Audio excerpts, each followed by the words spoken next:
Paper 167. The Visit to Philadelphia. Throughout this period of the Perean ministry, when mention is made of Jesus and the apostles visiting the various localities where the 70 were at work, it should be recalled that, as a rule, only 10 were with him, since it was the practice to leave at least 2 of the apostles at Pella to instruct the multitude. As Jesus prepared to go on to Philadelphia, Simon Peter and his brother Andrew returned to the Pella encampment to teach the crowd there assembled. When the Master left the camp at Pella to visit about Perea, it was not uncommon for them 300 to 500 of the campers to follow him. When he arrived at Philadelphia, he was accompanied by over 600 followers. No miracles had attended the recent preaching tour through the Decapolis, and expecting the cleansing of the 10 lepers, thus far there had been no miracles on this Perean mission. This was a period when the gospel was proclaimed with power, without miracles, and most of the time without the personal presence of Jesus or even of his apostles. Jesus and the 10 apostles arrived at Philadelphia on Wednesday, February 22nd, and spent Thursday and Friday resting from their recent travels and labors.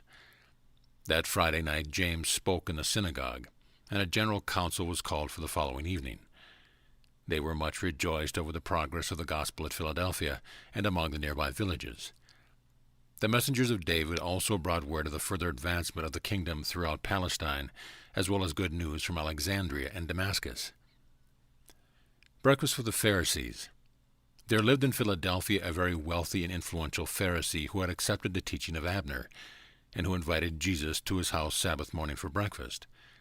It was known that Jesus was expected in Philadelphia at this time, so a large number of visitors, among them many Pharisees, had come over from Jerusalem and from elsewhere. Accordingly, about 40 of these leading men and a few lawyers were bidden to this breakfast, which had been arranged in the honor of the Master. As Jesus lingered by the door, speaking with Abner, and after the host had seated himself, there came into the room one of the leading Pharisees of Jerusalem, a member of the Sanhedrin. And was his habit he made straight for the seat of honor at the left of the host. But since his place had been reserved for the Master, and that on the right for Abner, the host beckoned the Jerusalem Pharisee to sit 4 seats to the left, and this dignity was much offended because he did not receive the seat of honor. Soon they were all seated and enjoying the visiting among themselves, since the majority of those present were disciples of Jesus or else were friendly to the gospel. Only his enemies took notice of the fact that he did not observe the ceremonial washing of his hands before he sat down to eat. Abner washed his hands at the beginning of the meal, but not during the serving. Near the end of the meal there came in from the street a man long afflicted with a chronic disease, and now in a dropsical condition. This man was a believer, having recently been baptized by Abner's associates. He made no request of Jesus for healing, but the Master knew full well that this afflicted man came to his breakfast, hoping thereby to escape the crowds which thronged him, and thus be more likely to engage his attention. This man knew that few miracles were then being performed. However, he had reasoned in his heart that his sorry plight might possibly appeal to the Master's compassion. And he was not mistaken, for when he entered the room, both Jesus and the self-righteous Pharisee from Jerusalem took notice of him.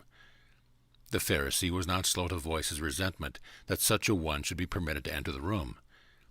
But Jesus looked upon the sick man and smiled so benignly that he drew near and sat down upon the floor.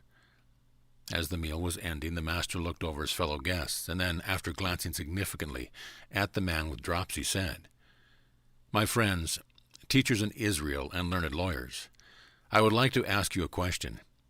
Is it lawful to heal the sick and afflicted on the Sabbath day or not?" But those who were there present knew Jesus too well. They held their peace. They answered not his question. Then went Jesus over to where the sick man sat, and taking him by the hand said, "Arise and go your way. You have not asked to be healed, but I know the desire of your heart and the faith of your soul." Before the man left the room, Jesus returned to his seat, and addressing those at the table said, "Such works my Father does, not to tempt you into the kingdom, but to reveal himself to those who are already in the kingdom. You can perceive that it would be like the Father to do just such things, because which one of you, having a favorite animal that fell in the well on the Sabbath day, would not go right out and draw him up?" And since no one would answer him, and as much as his host evidently approved of what was going on, Jesus stood up and spoke to all present. "My brethren, When you are bidden to a marriage feast, sit not down in the chief seat, lest perchance a more honored man than you has been invited, and the host will have to come to you and request that you give your place to this other and honored guest. In this event, with shame, you will be required to take a lower place at the table. When you are bidden to a feast, it would be the part of wisdom, on arriving at the festive table, to seek for the lowest place and take your seat therein, so that when the host looks over the guest, he may say to you, "My friend, why sit in the seat of the least? Come up higher." And thus will such a one have glory in the presence of his fellow guests. Forget not, every one who exalts himself shall be humbled, while he who truly humbles himself shall be exalted.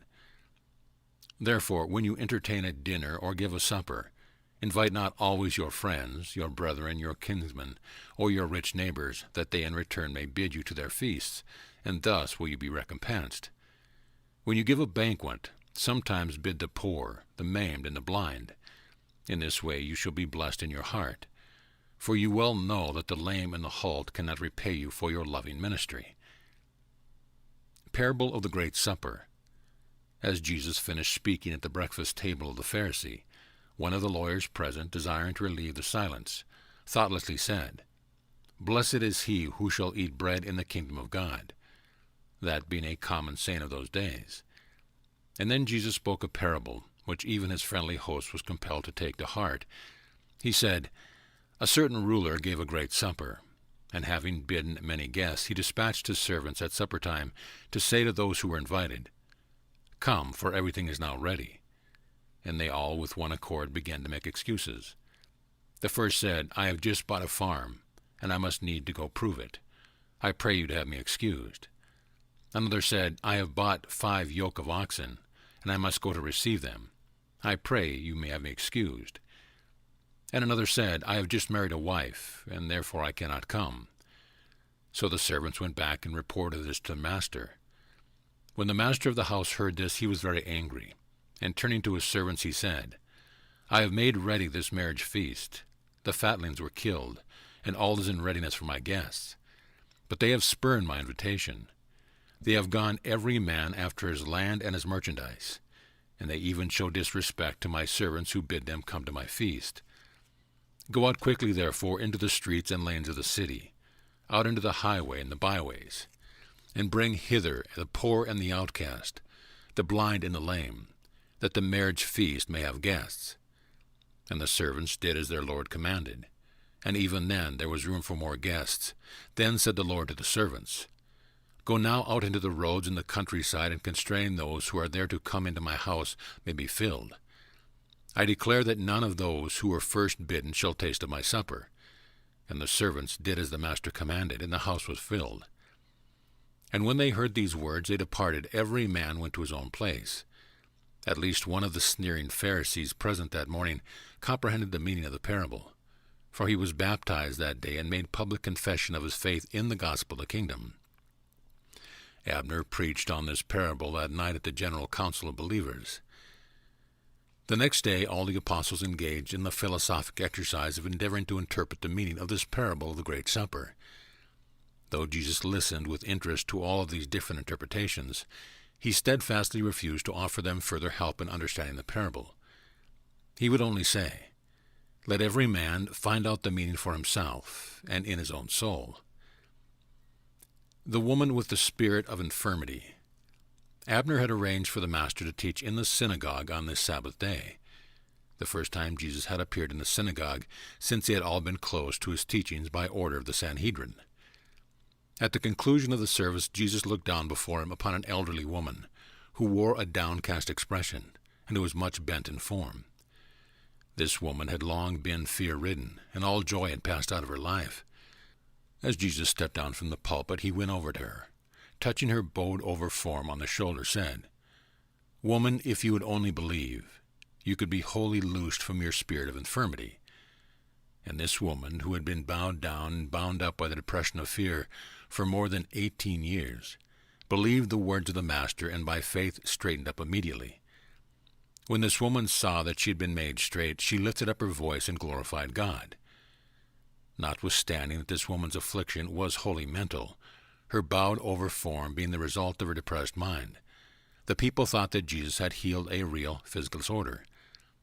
Although the congregation of the synagogue at Philadelphia was friendly toward the teaching of Jesus, the chief ruler of the synagogue was an unfriendly Pharisee. And as he shared the opinion of the congregation that Jesus had healed a physical disorder, and being indignant because Jesus had presumed to do such a thing on the Sabbath, he stood up before the congregation and said, "Are there not 6 days in which men should do all their work?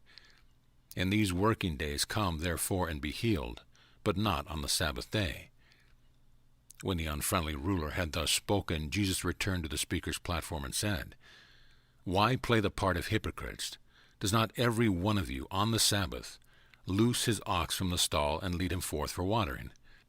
If such a service is permissible on the Sabbath day, should not this woman, a daughter of Abraham, who has been bound down by evil these 18 years, be loosed from this bondage and led forth to partake of the waters of liberty and life, even on the Sabbath day?"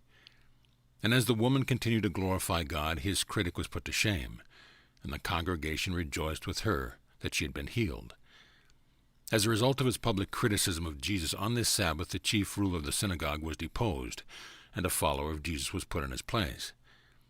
Jesus frequently delivered such victims of fear from their spirit of infirmity, from their depression of mind, and from their bondage of fear. But the people thought that all such infirmities were either physical disorders or possessions of evil spirits.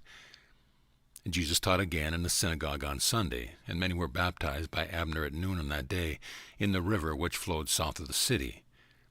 On the morrow, Jesus and the 10 apostles would have started back to the Pella encampment, but for the arrival of one of David's messengers, who brought an urgent message to Jesus from his friends at Bethany near Jerusalem. The message from Bethany. Very late on Sunday night, February 26, a runner from Bethany arrived at Philadelphia, bringing a message from Martha and Mary which said, "Lord, he whom you love is very sick." This message had reached Jesus at the close of the evening conference, and just as he was taking leave of the apostles for the night. At first, Jesus made no reply. There occurred one of those strange interludes, a time when he appeared to be in communication with something outside of and beyond himself. And then, looking up, he addressed the messenger in the hearing of the apostles, saying, "This sickness is really not to the death. Doubt not that it may be used to glorify God and exalt the Son." Jesus was very fond of Martha, Mary, and their brother Lazarus. He loved them with a fervent affection. His first and human thought was to go to their assistance at once, but another idea came into his combined mind.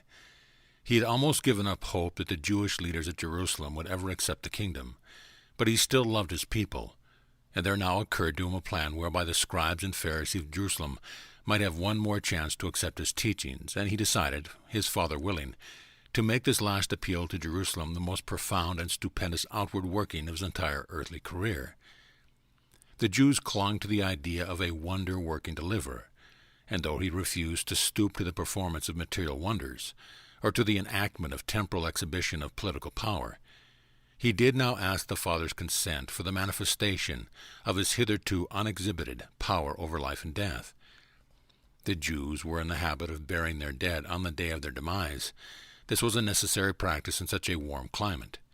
It often happened that they put in the tomb one who was merely comatose, so that on the 2nd or even the 3rd day such a one would come forth from the tomb. But it was the belief of the Jews that while the spirit or soul might linger near the body for 2 or 3 days, it never tarried after the 3rd day. That decay was well advanced by the 4th day, and no one had ever returned from the tomb after the lapse of such a period. It was for these reasons that Jesus tarried yet 2 full days in Philadelphia before he made ready to start for Bethany. Accordingly, early on Wednesday morning, he said to his apostles, "Let us prepare at once to go into Judea again." And when the apostles heard their master say this, they drew off by themselves for a time to take counsel of one another. James assumed the direction of the conference, and they all agreed that it was only folly to allow Jesus to go again into Judea. And they came back as one man, and so informed him. Said James, "Master, you were in Jerusalem for a few weeks back, and the leaders sought your death, while the people were minded to stone you. At that time you gave these men their chance to receive the truth, and we will not permit you to go again into Judea."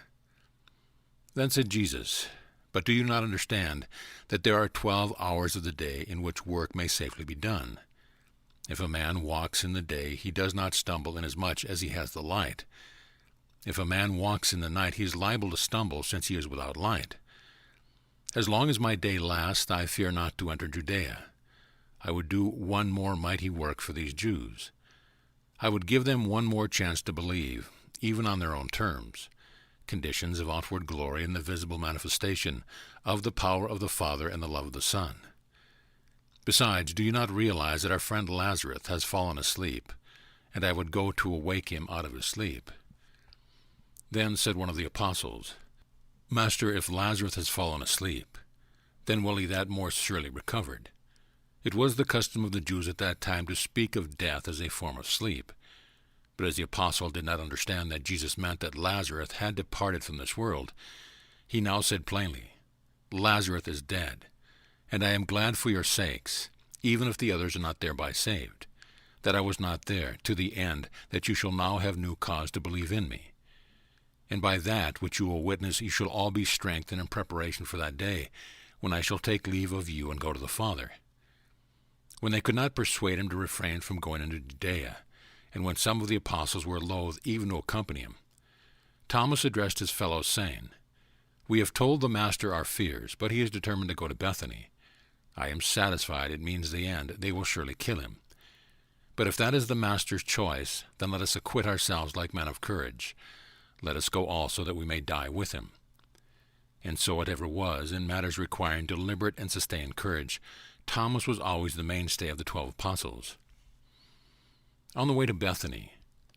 On the way to Judea, Jesus was followed by a company of almost 50 of his friends and enemies. At their noon lunchtime on Wednesday, he talked to his apostles and this group of followers on the terms of salvation. And at the end of this lesson told the parable of the Pharisee and the publican, a tax collector. Said Jesus, You see then that the Father gives salvation to the children of men, and this salvation is a free gift to all who have the faith to receive sonship in the divine family. There is nothing man can do to earn his salvation. Works of self-righteousness cannot buy the favor of God, and much praying in public will not atone for the lack of living faith in the heart. Man, you may deceive by your own outward service, but God looks into your souls. What I am telling you is well illustrated by 2 men who went into the temple to pray, the one a Pharisee and the other a publican. The Pharisee stood and prayed to himself, O God, I thank you that I am not like the rest of men, extortioners, unlearned, unjust, adulterers, or even like this publican. I fast twice a week. I give tithes of all that I get. But the publican, standing afar off, would not so much as lift his eyes to heaven, but smote his breast, saying, God be merciful to me, a sinner. I tell you that the publican went home with God's approval, rather than that of the Pharisee. For every one who exalts himself shall be humbled, but he who humbles himself shall be exalted. That night in Jericho, the unfriendly Pharisees sought to entrap the Master by inducing him to discuss marriage and divorce, as did their fellows one time in Galilee. But Jesus artfully avoided their efforts to bring him into conflict with their laws concerning divorce. As the publican and the Pharisee illustrated good and bad religion, their divorce practices served to contrast the better marriage laws of the Jewish code with the disgraceful laxity of the Pharisaic interpretation of these Mosaic divorce statutes. The Pharisee judged himself by the lowest standard. The publican squared himself by the highest ideal. Devotion to the Pharisee was a means of inducing self-righteous inactivity and the assurance of false spiritual security. Devotion to the publican was a means of stirring up his soul to the realization of the need for repentance, confession, and the acceptance, by faith, of merciful forgiveness. The Pharisee sought justice. The publican sought mercy. The law of the universe is, ask and you shall receive, seek and you shall find. Though Jesus refused to be drawn into a controversy with the Pharisees concerning divorce, he did proclaim a positive teaching of the highest ideals regarding marriage. He exalted marriage as the most ideal and highest of all human relationships. Likewise, he intimated strong disapproval of the lax and unfair divorce practice of the Jerusalem Jews, who at that time permitted a man to divorce his wife for the most trifling of reasons, such as being a poor cook, a faulty housekeeper, or for no better reason than he had become enamored of a better-looking woman. The Pharisees had even gone so far as to teach that divorce of this easy variety was a special dispensation granted the Jewish people, particularly the Pharisees. And so, while Jesus refused to make pronouncements dealing with marriage and divorce, he did most bitterly denounce the shameful flouting of the marriage relationship and pointed out their injustice to women and children. He never sanctioned any divorce practice which gave man any advantage over women. The Master countenanced only these teachings which accorded women equality with men. Although Jesus did not offer new mandates governing marriage and divorce, he did urge the Jews to live up to their own laws and higher teachings. He constantly appealed to the written scriptures in his effort to improve their practices along these social lines. While thus upholding the high and ideal concepts of marriage, Jesus skillfully avoided clashing with the questions about the social practices represented by either their written laws or their much-cherished divorce privileges. It was very difficult for the apostles to understand the Master's reluctance to make positive pronouncements relative to a scientific, social, economic, and political problem. They did not fully realize that his earth mission was exclusively concerned with revelations of spiritual and religious truth. After Jesus had talked about marriage and divorce, later on that evening his apostles privately asked many additional questions, and his answers to these inquiries relieved their minds of many misconceptions. At the conclusion of this conference, Jesus said, "Marriage is an honorable, and is so to be desired by all men. The fact that the Son of Man pursues his earth mission alone is in no way a reflection on the desirability of marriage. That I should so work is the Father's will, but this same Father has directed the creation of male and female, and it is the divine will that men and women should find their highest service, and consequent joy in the establishment of homes for the reception and training of children, in the creation of whom these parents become co-partners with the makers of heaven and earth. And for this cause shall a man leave his father and a mother, and shall cleave to his wife, and they two shall become as one." And in this way Jesus relieved the minds of the apostles of many worries about marriage and cleared up many misunderstandings regarding divorce. At the same time, he did much to exalt their ideals of social union and to augment their respect for women and children and for the home. Blessing the little children. That evening, Jesus' message regarding marriage and the blessedness of children spread all over Jericho. So the next morning, long before Jesus and the apostles prepared to leave, even before breakfast time, scores of mothers came to where Jesus lodged, bringing their children in their arms and leading them by the hands, and desired that he bless the little ones. When the apostles went out to view this assemblage of mothers with their children, they endeavored to send them away. But these women refused to depart until the Master laid his hands on their children and blessed them. And when the apostles loudly rebuked these mothers, Jesus, hearing the tumult, came out and indignantly reproved them, saying, "Suffer little children to come to me, forbid them not, for of such is the kingdom of heaven. Verily, verily, I say to you, whosoever receives not the kingdom of God as a little child shall hardly enter therein to grow up to the full stature of spiritual manhood." And when the Master had spoken to his apostles, he received all of the children, laying his hand on them, while he spoke words of courage and hope to their mothers. Jesus often talked to his apostles about the celestial mansions, and taught that the advancing children of God must there grow up spiritually as children grow up physically on this world. And so does the sacred oftentimes appear to be common, as on this day these children and their mothers little realized that the onlooking intelligence of Nebadon beheld the children of Jericho playing with the Creator of a universe. Women's status in Palestine was much improved by Jesus' teaching, and so would have been throughout the world if his followers had not departed so far from that which he painstakingly taught them. It was also at Jericho, in connection with the discussion of the early religious training of children in habits of divine worship, that Jesus impressed upon his apostles the great value of beauty as an influence leading to the urge to worship, especially with children. The Master, by precept and example, taught the value of worshiping the Creator in the midst of natural surroundings of creation. He preferred to commune with the Heavenly Father amidst the trees and among the lowly creatures of the natural world. He rejoiced to contemplate the Father through the inspiring spectacles of the starry realms of the Creator's sons. When it is not possible to worship God in the tabernacle of nature, men should do their best to provide houses of beauty, sanctuaries of appealing simplicity and artistic embellishment, so that the highest of human emotions may be aroused in association with the intellectual approach to spiritual communion with God. Truth, beauty, and holiness are powerful and effective aids to true worship. But spirit communion is not promoted by mere massive ornateness and overmuch embellishment with man's elaborate and ostentatious art. Beauty is most religious when it is most simple and nature-like. How unfortunate that little children shall have their first introduction to concepts of public worship in cold and barren rooms, so devoid of the beauty appeal and so empty of all suggestions of good cheer and inspiring holiness. The child should be introduced to worship in nature's outdoors, and later accompany his parents to public houses of religious assembly, which are at least as materially attractive and artistically beautiful as the home in which he is daily domiciled. The talk about angels. As they journeyed up the hills from Jericho to Bethany, Nathanael walked most of the way by the side of Jesus, and their discussion of children in relation to the kingdom of heaven led indirectly to the consideration of the ministry of angels.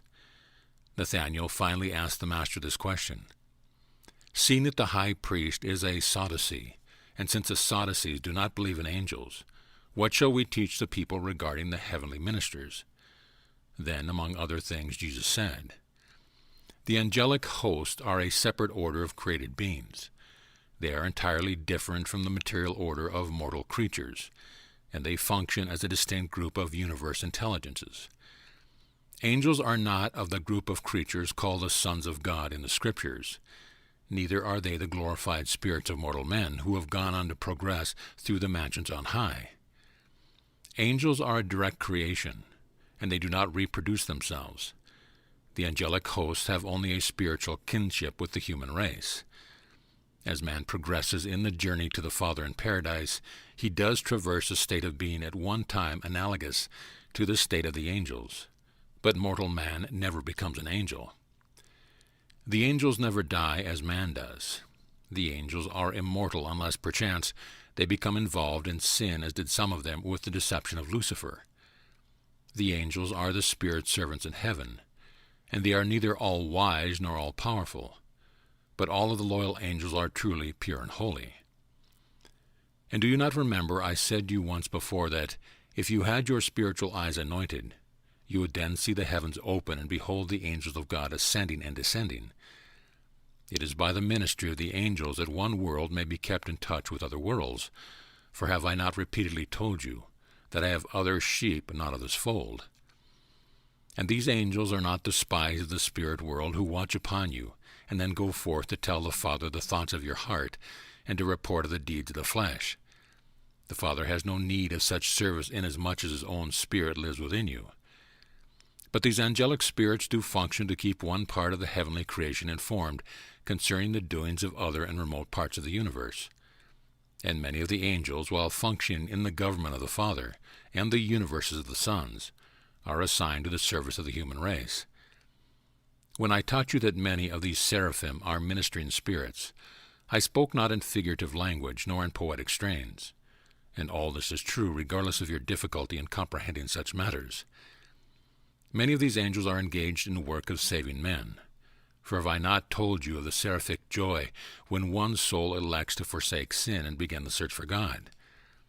I did even tell you of the joy in the presence of the angels of heaven over one sinner who repents, thereby indicating the existence of other and higher orders of celestial beings, who are likewise concerned in the spiritual welfare and with the divine progress of mortal man. Also are those angels very much concerned with the means whereby man's spirit is released from the tabernacle of the flesh, and his soul escorted to the mansions in heaven. Angels are the sure and heavenly guides of the soul of man during that uncharted and indefinite period of time which intervenes between the death of the flesh and the new life in the spirit abodes. And he would have spoken further with Nathanael regarding the ministry of the angels, but he was interrupted by the approach of Martha, who had been informed that the Master was drawing near to Bethany by friends who had observed him ascending the hills to the east, and she now hastened to greet him. End of paper 167.